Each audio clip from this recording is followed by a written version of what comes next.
Coming up on this episode of Falmouth in Focus, we'll get an update on the Shining Sea Bikeway, take a look at the latest Cape Cod Soldier Ride, and we find out how Falmouth High School students safely celebrate After Prom. All this and much more on this episode of Falmouth in Focus.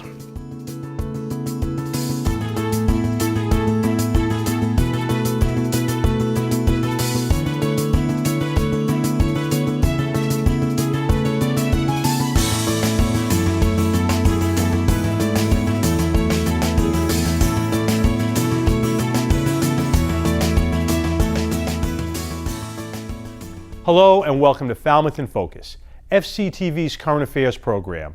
I'm your host, Michael Kasparian.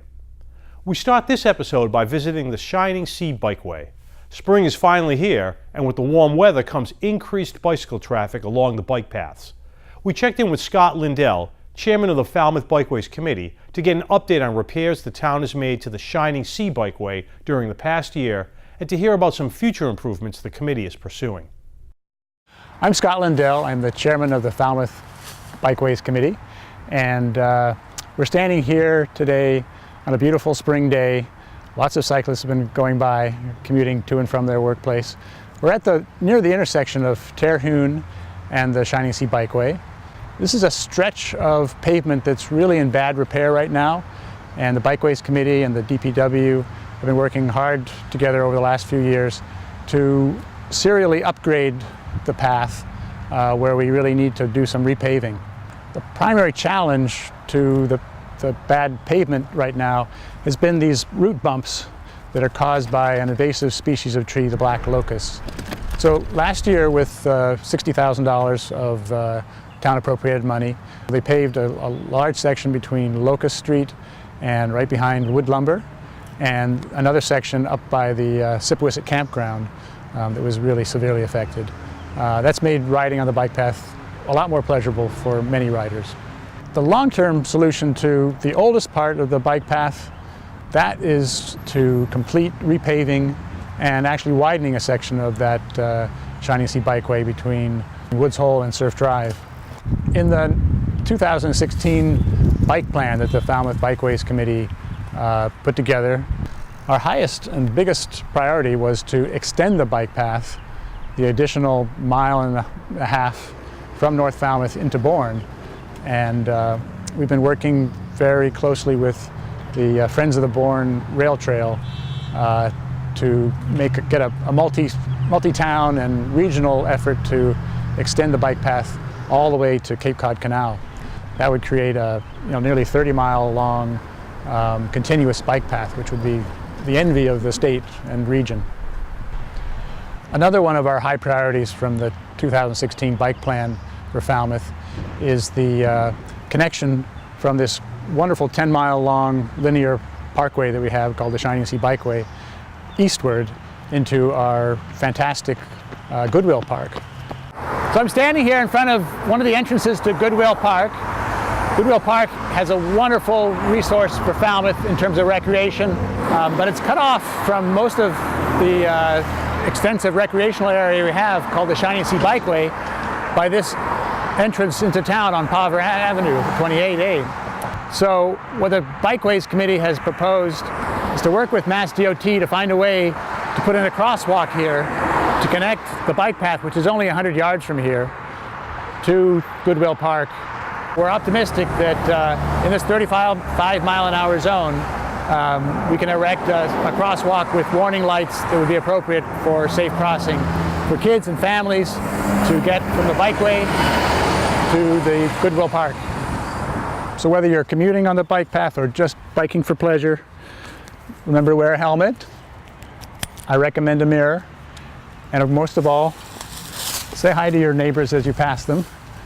That's also another way you can indicate that you're passing on your left. Enjoy your biking.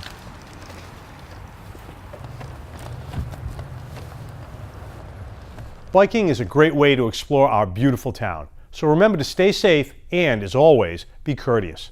Thanks to Andrew Richards for that story. The town of Falmouth recently achieved a AAA bond rating from Standard & Poor's, the company that researches and analyzes stocks, bonds, and commodities. The AAA rating is the highest rating possible for municipal bonds. In this next piece, we find out more about this positive development for our town. Hello, my name is Jennifer Petit. I'm the Finance Director for the town of Falmouth. And recently, Standard & Poor's has issued a AAA bond rating for the town of Falmouth, which is an upgrade from our AA+. And let me just discuss what that means. A bond rating really is a credit rating. So if you look at your personal credit, your highest credit score, this is the highest credit score that the town can obtain from the rating agency. When the town borrows money, we sell municipal bonds, and it goes out to market and people bid on our bonds and they look at our credit rating. So now we have the highest possible credit rating that you can obtain from the rating agency. And when we sell our bonds, that means that we will pay a lower interest than previously at a AA+. As you all may know, that we are going to be building a senior center. We have a $9.5 million borrowing authorization, so we will be able to save on interest for that major capital project. Also, the athletic field has just been approved through a debt exclusion at the election, and so we'll also be able to save, interest in that. A AAA bond rating for a community, it's something the community really should be proud at. Looking at a community with a AAA bond rating, you look at a really good school system, very well managed, strong financial policies, strong charter, and so it's very well governed. And that's what the rating agencies look at, and they look at different factors when they're providing a rating for a community. And also when businesses come to a community, and I think when people move to a community, if it's a AAA community, it's it's because of the things that I discussed, it's well looked at. Hello, I'm Julian Suso, Falmouth Town Manager, and I'm pleased to be talking today a little bit about the exciting news that the town has recently been given a AAA bond rating from Standard & Poor's, one of the premier rating agencies for municipal bonds. A little bit of history since my arrival as town manager a little over 6 years ago. One of the long-term goals that the Board of Selectmen embraced was an upgrade in the town's bond rating to seek a AAA rating from the AA+ that we had at that time. And actually the AA+ had a negative outlook upon my arrival, given some challenges that the town was experiencing. But we're delighted that our long-term efforts have paid this dividend. We're now among, fewer than one of every 5 municipalities in the Commonwealth have achieved the AAA bond rating, so less than 18%. So we're in fairly rarefied air, and it's a tribute to a number of individuals. First, the Board of Selectmen for steadfastly holding to that goal and supporting me as town manager and the colleagues that I work with in the important efforts to achieve that result. It affects, the citizens and the taxpayers because we're saving money. It really, in our fiscal policies, it indirectly affects them where we can, again, get more capital projects done and provide a better level of service, if you will, than we already do. Falmouth does provide, I think we all know that, great services to the taxpayers of the town, and so this just creates an opportunity to provide more service and better service. Thanks to Jeff Wyman for that report. It's time now for 3 Things from Town Hall, FCTV's condensed version of the takeaways from recent municipal meetings. Selections are chosen based on community impact. Newly appointed Brigadier General Chris Foe and other management from Joint Base Cape Cod gave an update to the selectmen about the base's operations. In the presentation, the General and others discussed the economic impact of the base, management structure, and compared the base's size and operations to a few others in Massachusetts. That basically Joint Base Cape Cod takes up about 10% of the land mass of Cape Cod, 22,000 acres on the Upper Cape. Although this is 2013 numbers, we have not yet contracted for our new overall assessment. They're still pretty representative of what we bring to the plate, and Joint Base Cape Cod, about $330 million. Relative to the rest of the state, this is all the other military facilities in the state all fall within the property boundaries from a size perspective, Joint Base Cape Cod. So basically, there is no one commander.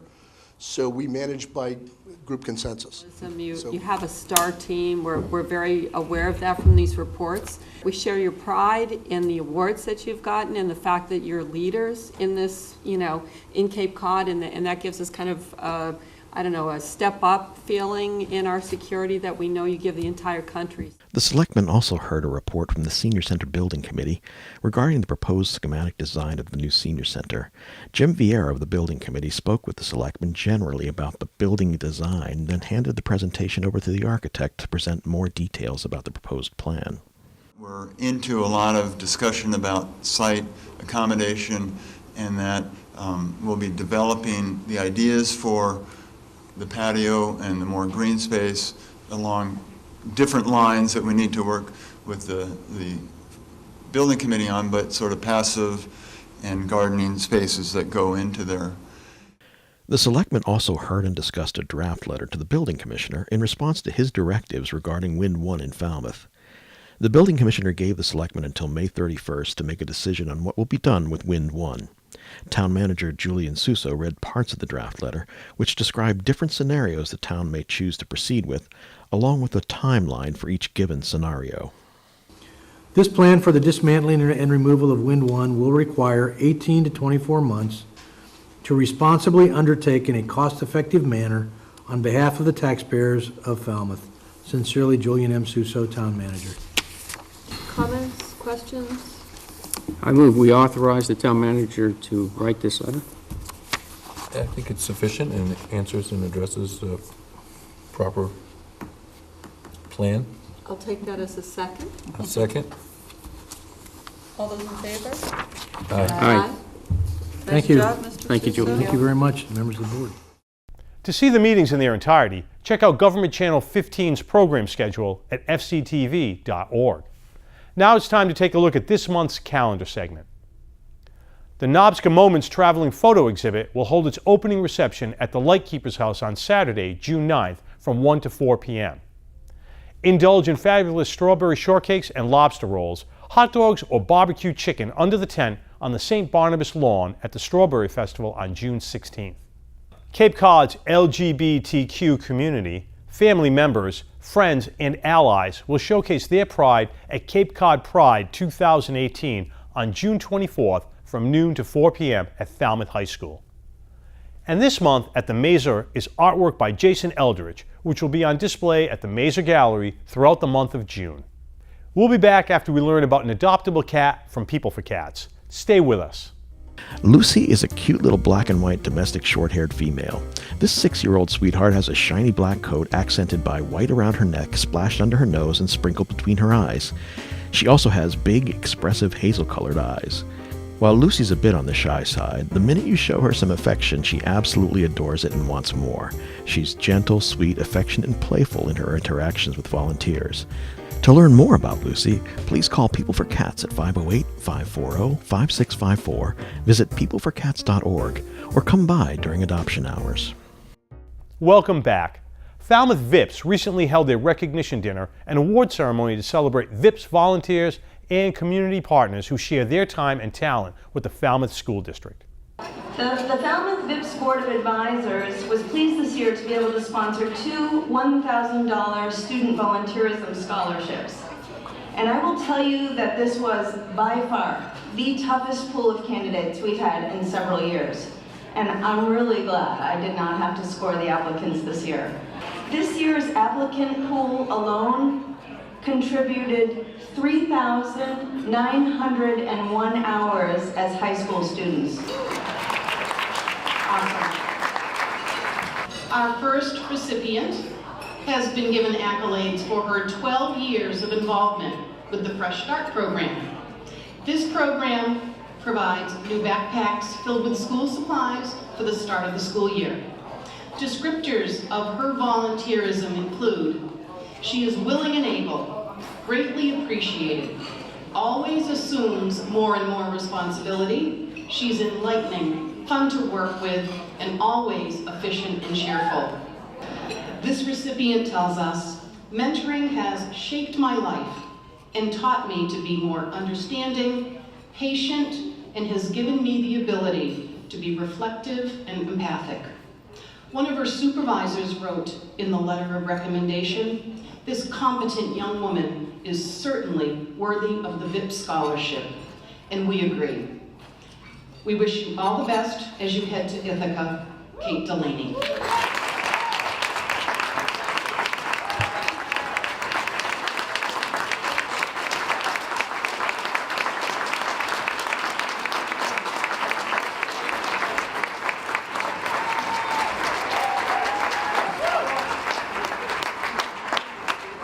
Next, and in no means second, comes our next VIP Scholarship Award.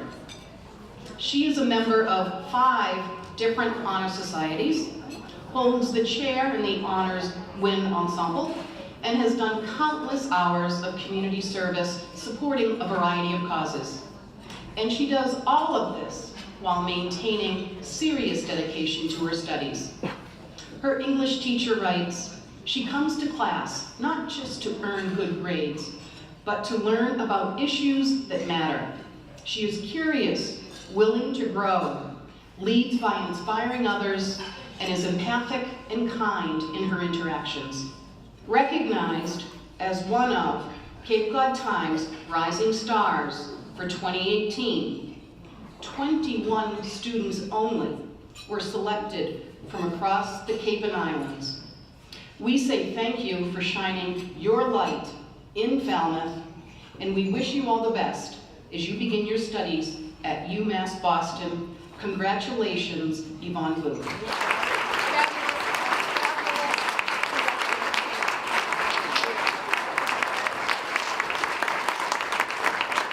Alongside awards that were given out for each school's Outstanding Volunteer of the Year, 2 students were also recognized for their accomplishments in volunteerism with annual VIPs student scholarships.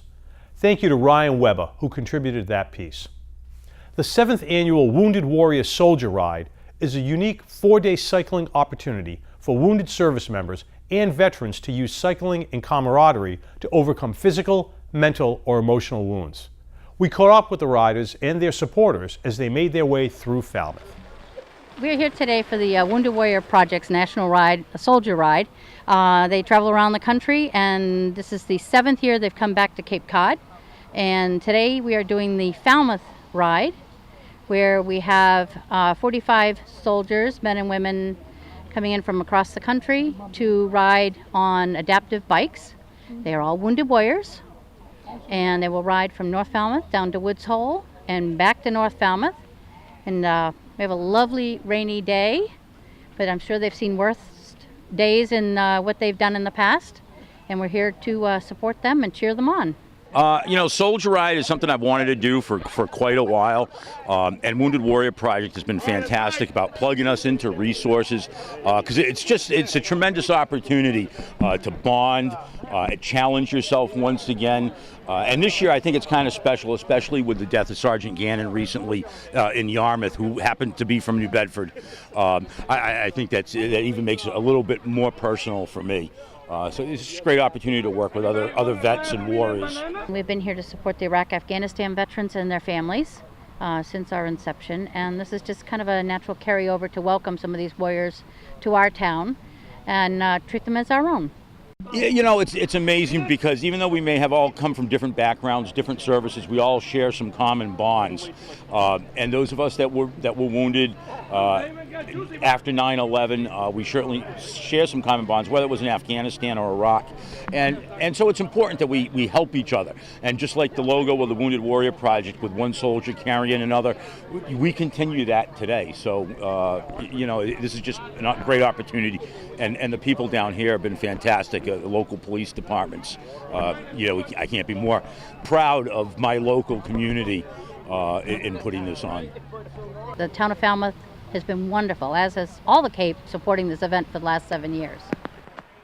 Police officers, firefighters, first responders, and other guests from across Cape Cod and the islands participated and supported the event. Thank you to Alan Russell for that piece. In this week's fishing report, Ryan Collins tells us about the return of striped bass to area waters. Hello everyone, and welcome to another edition of the My Fishing Cape Cod Falmouth Fishing Report for the month of May. In this clip, My Fishing Cape Cod founder and creator Ryan Collins has encountered striped bass in very shallow water. So my intent today was to fish for tautog, but I just came across a school of stripers that are sitting here under these birds in like 2 feet of crystal clear water. These striped bass are among the first of the season.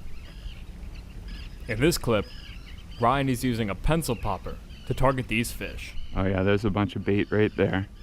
I don't know if you can see that. About 3-inch long bait fish. Not sure what they are, but that's what they're eating.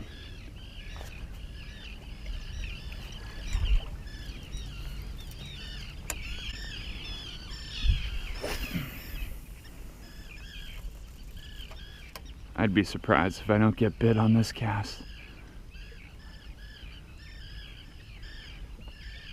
Oh yeah, there's one chasing it. Come on. Jeez, come on, eat it.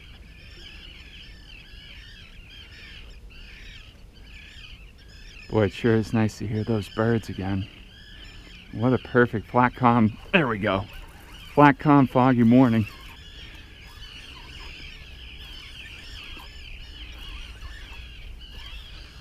This is definitely my first migratory fish of the spring. They were late to get here, but they're showing up all right now. See if I can do this without slipping. It's a pretty small fish.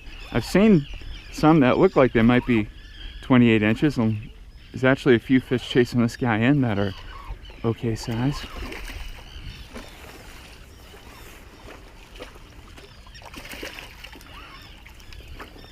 I haven't caught a striper at this spot in years. Not since I first started the website. Alright, so normally I try to keep the fish in the water, but I don't want to fall in. So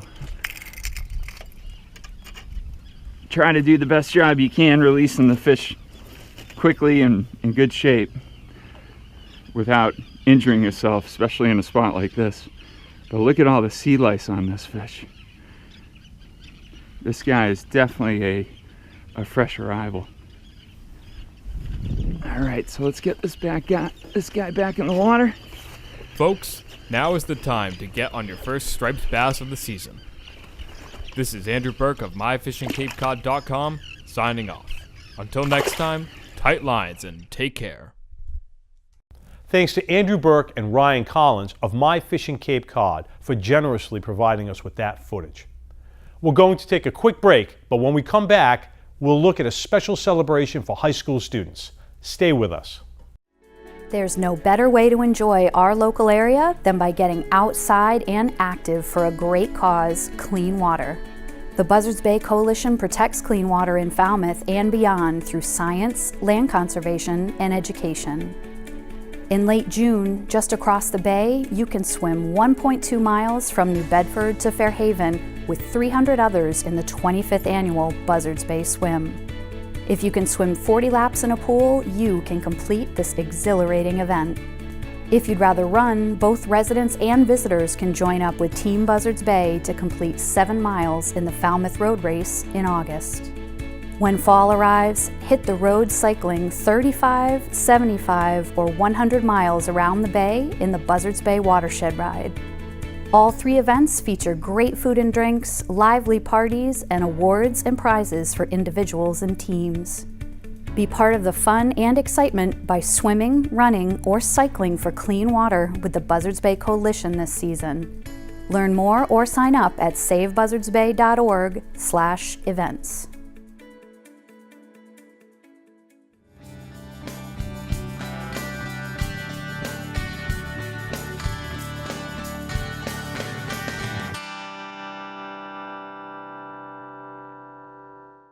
Welcome back.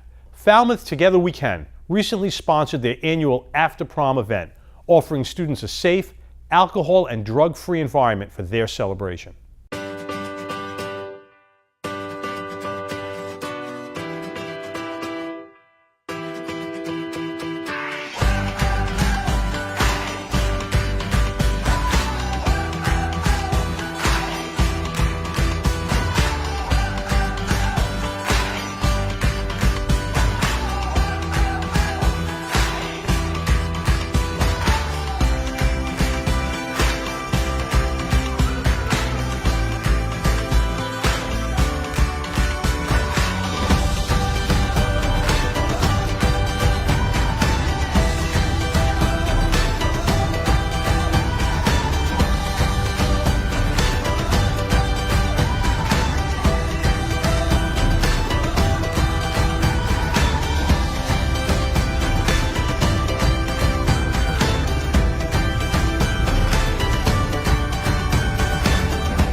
Thank you guys for the food and the decorations. Like, who comes up with this stuff? I'm having the best time. Everything's great. Food is great. Ice cream's great. You get to see a lot of friends. Good food. Good food.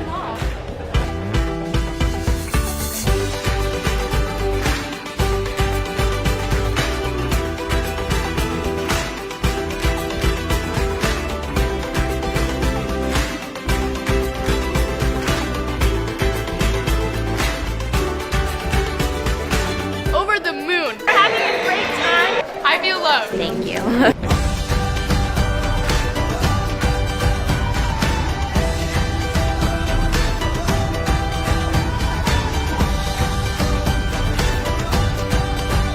It's a tough choice.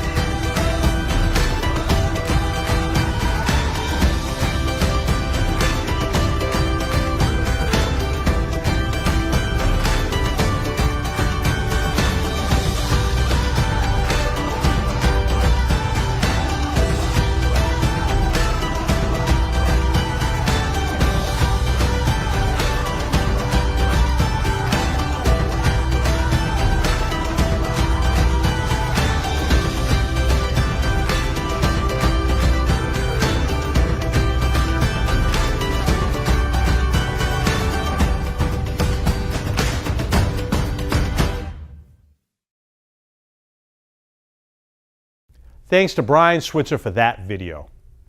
FCTV wants you to know that television can be as easy as hitting record on your smartphone. We'd like to invite all Falmouth residents and visitors to share their slice of life with us. Email us your photos and videos or upload them to Facebook, Twitter, or Instagram using the hashtag MyFalmouth or Falmouth in Focus to be featured on the show. Thank you to our most recent contributors. We leave you now with the sights and sounds of the Memorial Day celebration, which took place in front of Falmouth Public Library on Memorial Lane. Thanks for watching Falmouth in Focus. We'll see you next time.